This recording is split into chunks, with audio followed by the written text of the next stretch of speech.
kung nakikilala nyo ang magkapatid na ito.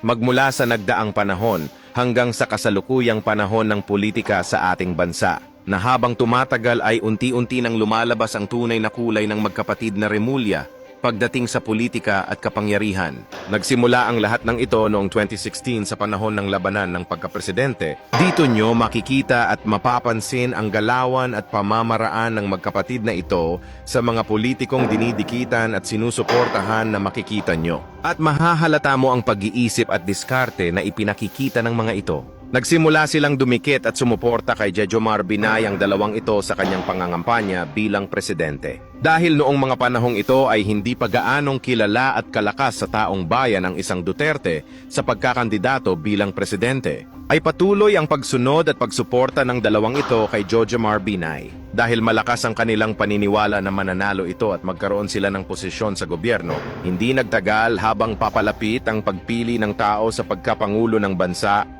ang isang Duterte ay unti-unting lumalakas at nakikilala. Dahil sa tapang at malasakit nito sa bayan, ang magkapatid na Remulla ay unti-unting ring hinahatak na panibagong paniniwala hanggang sa magbago ang pag-iisip ng dalawang ito at bumaliktad ang kanilang kandidatong pinaniniwalaan ay kanilang tinalikuran at iniwanan.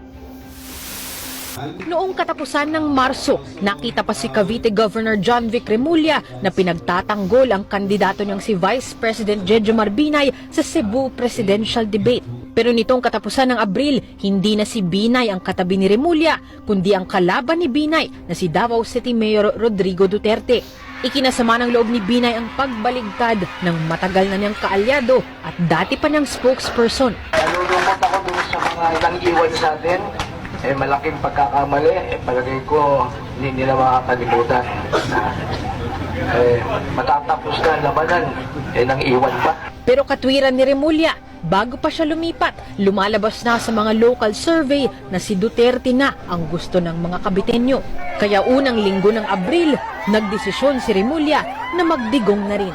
Nakinig ako sa mga tao at wala na ako narinig dito na gusto nila ng pagbabago. At ang narinig ko ay ang sinasabi sa akin ng lahat ay nakikita nila pag-asa na nakinig ko. Darating rin panahon na naintindihan niya kung bakit nangyari yan. Sa kabila ng paghihiwalay, nag-ikot pa rin si Binay sa Cavite kahapon.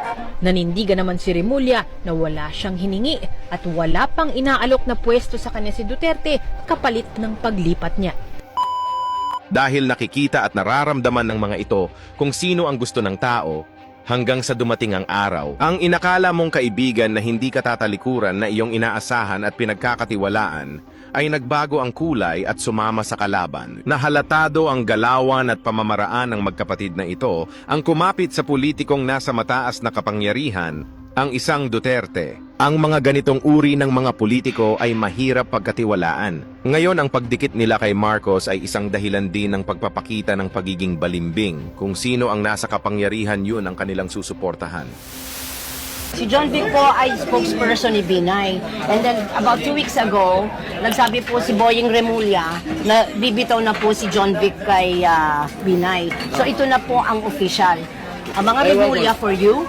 Kung bumitaw siya kay Binay, if that is correct, then maybe.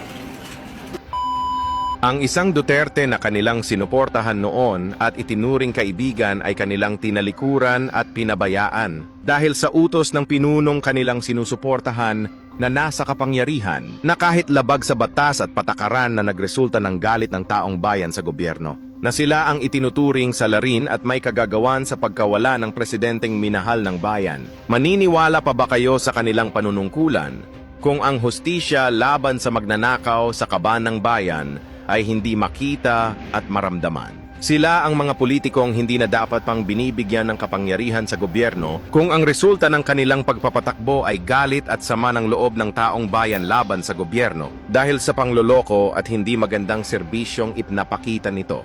Ngayon ang magkapatid na ito ay nasa kapangyarihan ng Administrasyong Marcos. Pero sa oras na matapos ang kanilang kapangyarihan sa gobyerno, malamang magiba na naman ang tono ng pananalita ang magkapatid na ito sa oras magpalit na naman ng presidente.